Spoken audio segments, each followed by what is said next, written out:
Is anybody here currently raising money in their business? Sort of? What does that mean, sort of? Sometimes yes, sometimes no, a little here and there. You're looking for investors. You are raising money. You're looking, in what capacity?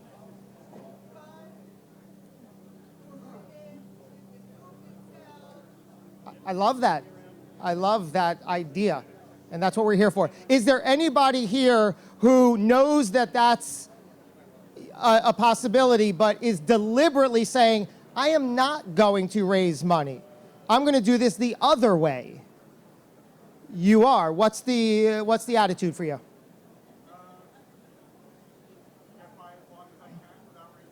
Why? Get by as long as he can without raising money. Why?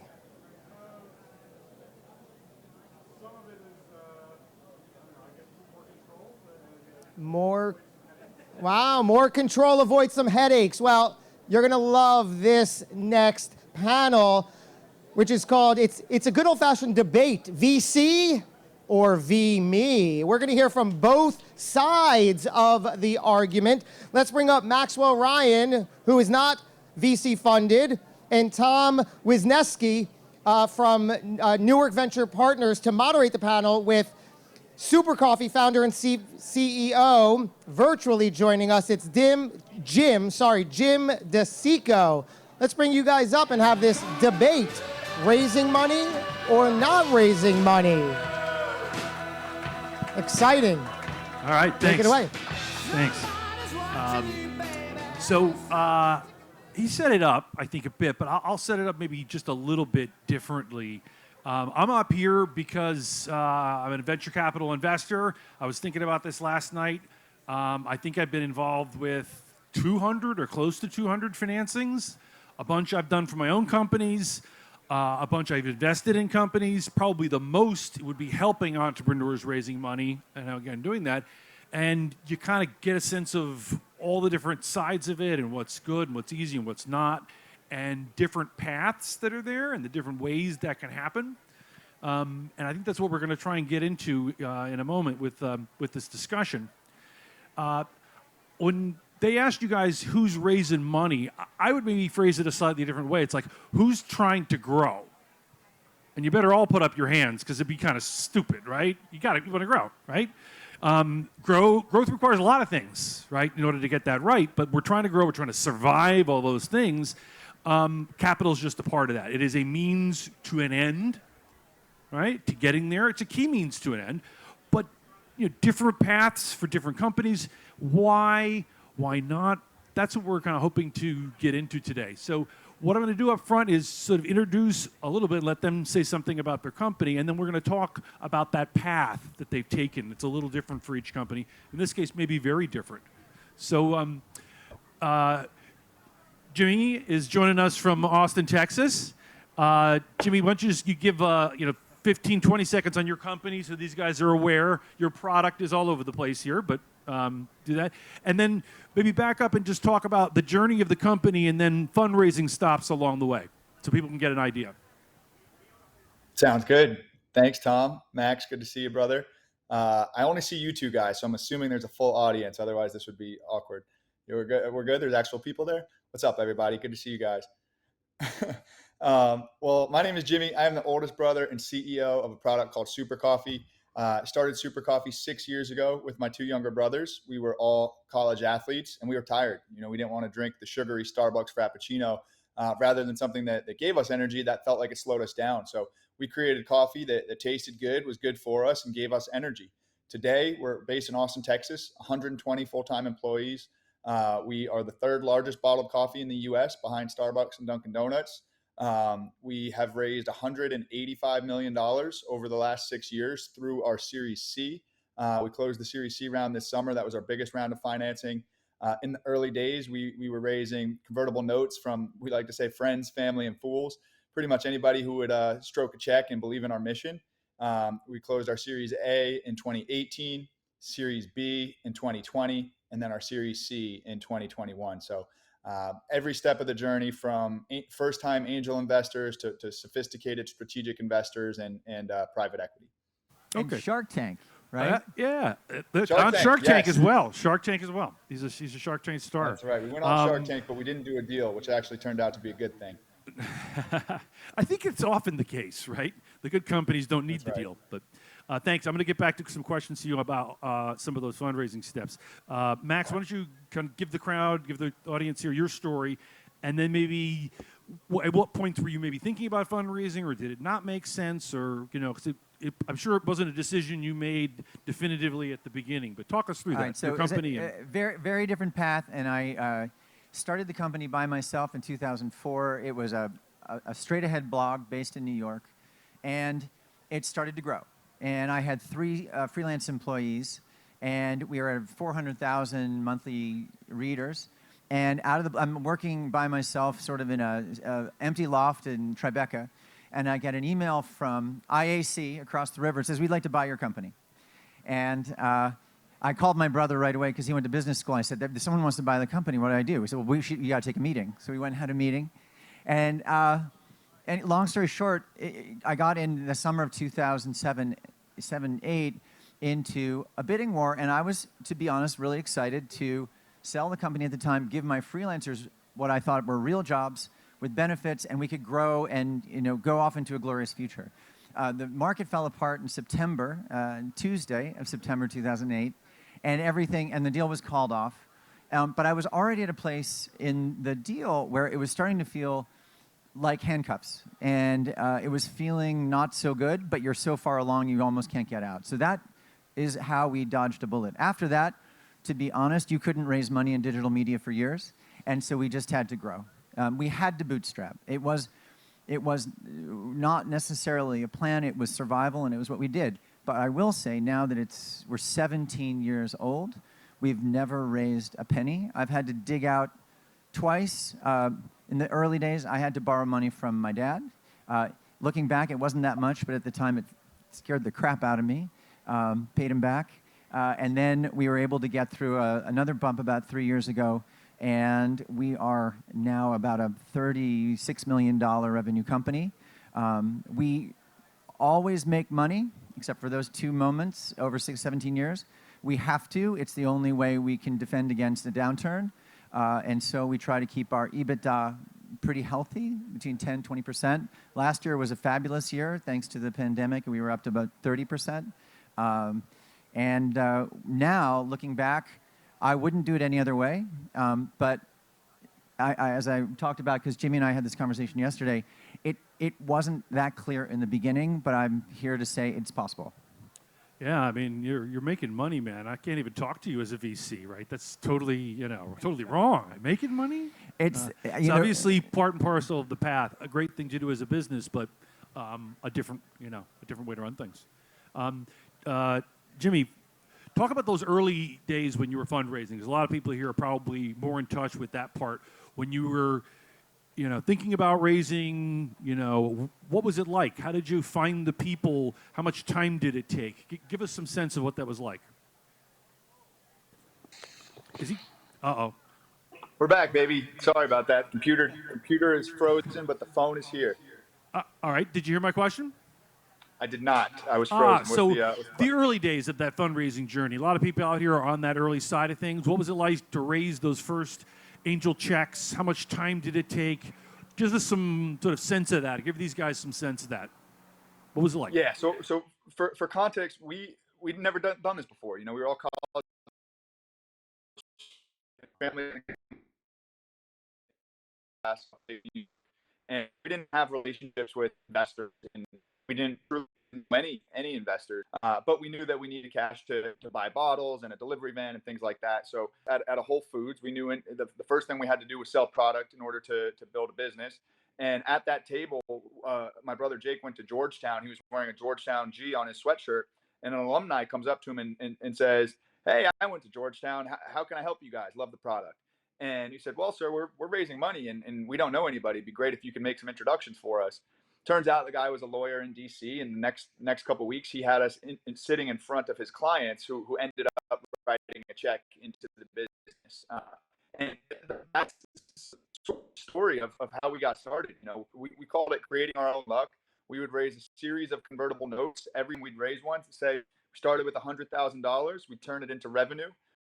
We out and say, hey, we did what we said we'd do with that money, $500,000, and that'll get us further ahead. And every time we bumped up on the convertible note, and I think in the first 3 years, $5 of convertible notes that all converted into our Series our Series A, which was a $14 million raise with about $5.5 million in notes that converted on top of that. So did it take a lot of time all along there? How much time did it take away you from growing the business and doing things? Yeah, so as CEO, my full-time job these last 6 years has really been fundraising. And now, thank God, after we closed the Series C, I could take the foot off of that pedal for a little bit. It took a lot of time, and really it's just a numbers game. You know, for every 100 people I'd speak with, and every major round, it was 100 full presentations. 10 would be interested, 5 would get to the point of writing a term sheet, 2 would actually write a term sheet, and one would actually fund. Or one would actually lead, and then we'd fill out the round with other interested investors. So I think you just have to be comfortable being told no every 9 out of 10 times. Yeah. And I think that experience that he's describing there is much more typical. In fact, it's 99.9% typical. Fundraising's hard. Those stories we all hear of Silicon Valley and people writing business plans on napkins and getting funded. I mean, the right answer to that is it just doesn't happen. Fundraising's hard, and I didn't know his experience, but it makes sense to me. Full-time job for that period of time. What do you think it did well? Going through a fundraising process, it feels like you really kind of had to with your business. And what kind of regrets or downside do you think there's been to doing it this way? Yeah, so our business, it's all based on, that we sell a bottle of soup to our distributors for $1.65, and it costs us $1 to make it.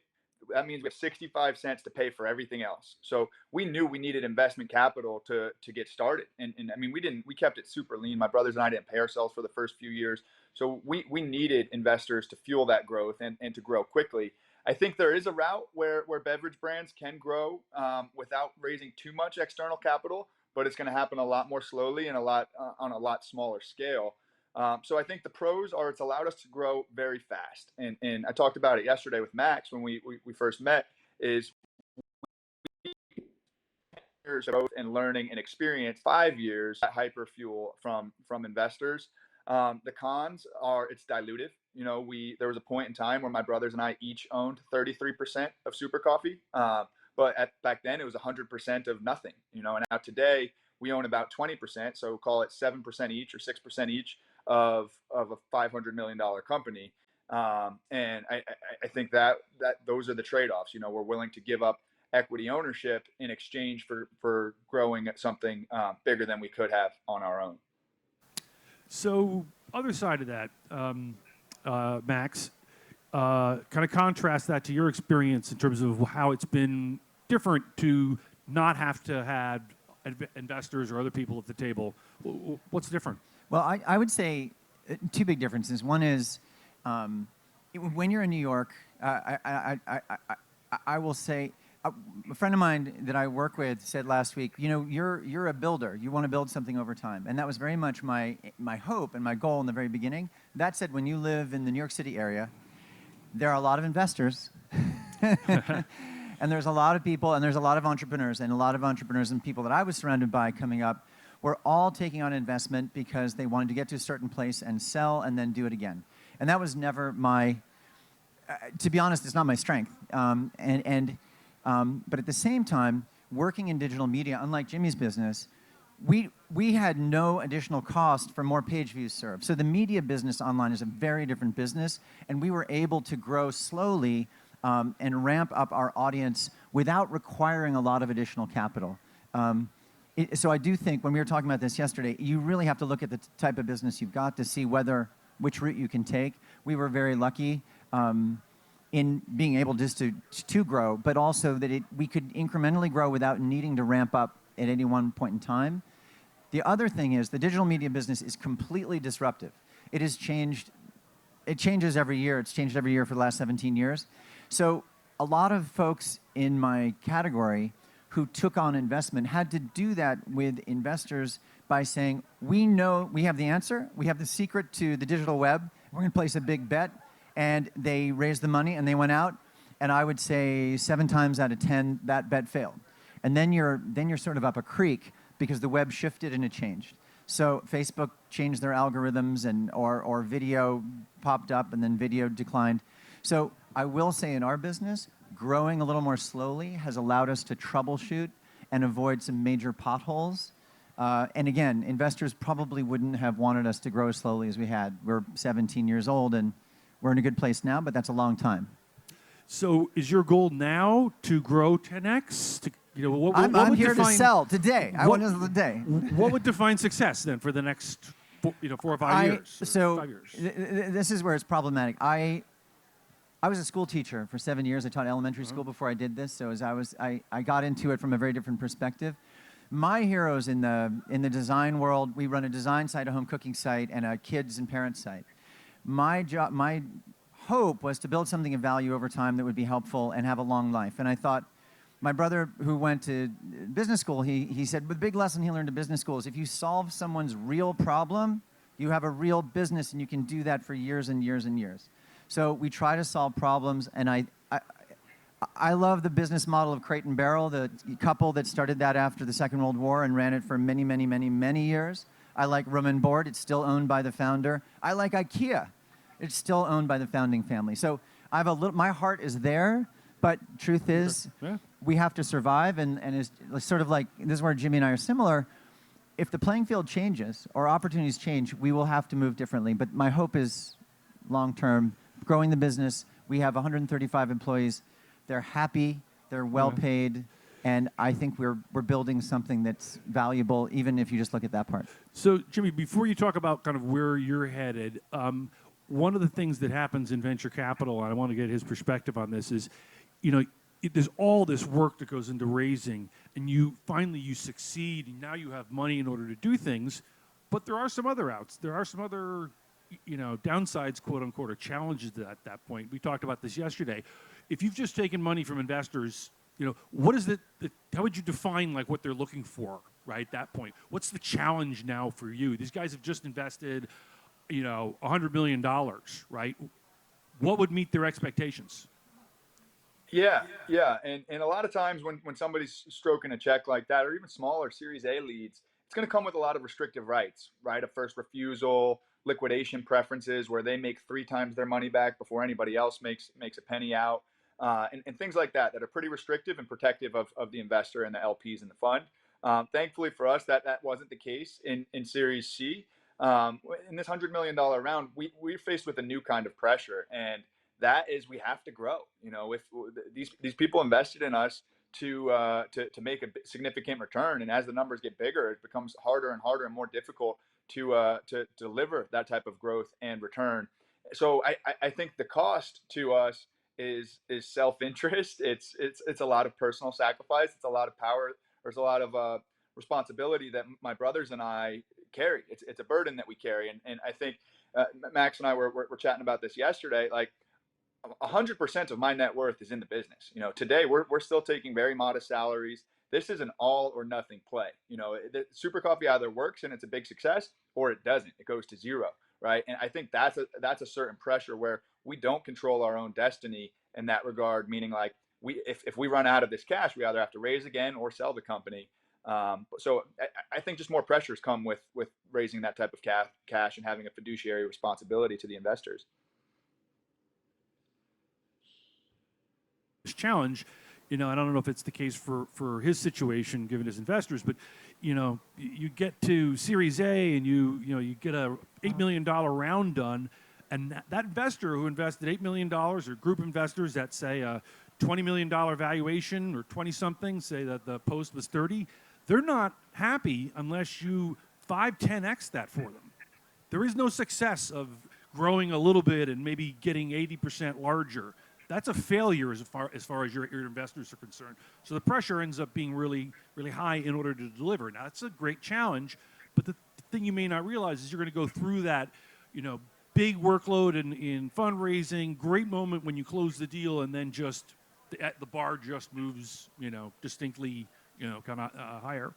So what would define the big success then, Jimmy, for you? Like where do you have to get to in your mind to make it a success for your your founders? Your U.S. founders, your investors. We're at a very unique point in that the value, like surviving 6 years in beverage is tough. We've created a lot of value every year. Like I said, there's no payday, there's no liquidity unless we either go public or partner with a strategic investor like a Coke, a Pepsi, a Nestle, Anheuser-Busch, somebody like that acquires the company. We want to put Super Coffee in a position to be around in 20 years from now, long after my brothers and I are done running the company. We want to create a legacy brand. Our mission is to remove sugar from America's diet. We think there are too many calories and too many sugars in bottled coffee and energy drinks and the like. So we want this thing to last and have impact. And I think from this point going forward, if in the next 2 years we can deliver a 2x return to our Series C investors, I think that'd be a tremendous win for our family, for every investor on the cap table, for our employees. If that's the outcome, we'll mint over 20 millionaires of kids right out of college who were selling coffee on the streets 5 years ago. So there's a lot that needs to go right in order for us to get there. These last 6 years, we've been building a brand. I think now we need to build a better business. Max, you mentioned a term earlier. I think it's called EBITDA. I don't know what that is. I haven't seen any of that. So maybe you could teach me how to make that or get that, because we need some of that. So Max, real quickly, we're almost out of time. What's your advice to the proto founders, early founders out here in the audience about raising money or maybe just being an entrepreneur? I actually want to just echo something that Jimmy said. He said he wants all the work that he's put into Super Coffee to live beyond him, whether he's with it or not. And that's really important. That's what I want, too, for my company. And I've seen how when you take investment, and I think he's been incredibly skilled and lucky, the investment can crater your thing and you can't get across the finish line. The same thing can happen from a sale. I've seen it happen time and time again. So I would just say, choose your investors really, really wisely. Make sure they're really aligned and they're going to give you the runway that you think you need to get across that line. Otherwise, back away and see how long you can keep growing the value. And like someone said, controlling the product so you get market fit on your own terms so no one else is telling you what market fit looks like, because that's truly the hardest thing. I think maybe a little more straightforward in the beverage industry than our industry. It's super confusing in ours, and when it takes twists and turns, you have to be ready to pivot, and sometimes investors don't like that. Yeah. All right, so we're out of time. I want to keep the program moving and not get on Aaron's bad side. What I'll leave you with is someone who's done a lot of this, echoing what they've said, is look, there's different paths here. They fit often to the companies and how how they are different. There are pros and cons to doing this and things to learn kind of along the way. I think probably the best and perhaps somewhat counterintuitive thing is people ask me, when should I fundraise? Should I fundraise? What I say is don't fundraise, right? It's brain damage. It's so hard to do these things. Think, because it's like you said, that Jimmy said, 100% of his time, last 7 years, fundraising. Unless you have three brothers. And there's three brothers who can do it. He's got two brothers to help him, which has been the case. So I say that in jest partly, but it's almost always the case that you are better off hitting milestones, even if you're planning on fundraising, get to a next milestone, get to something that matters, and then you'll be that much more prepared to go out there and test the waters. And the last thing I'll leave you with is you guys are all doing different things. Look for investors if you're going to head down that path that have fit. Find an investor that's invested in something like you before. If you come up to me and talk to me about beverages and that sort of thing, if Jimmy had done that, I would have looked at him and said, no, I've never done it. It's not what I do. Look for fit. Find people who are passionate about and know your industry. So with that, thanks. Thank you, Jimmy and Max.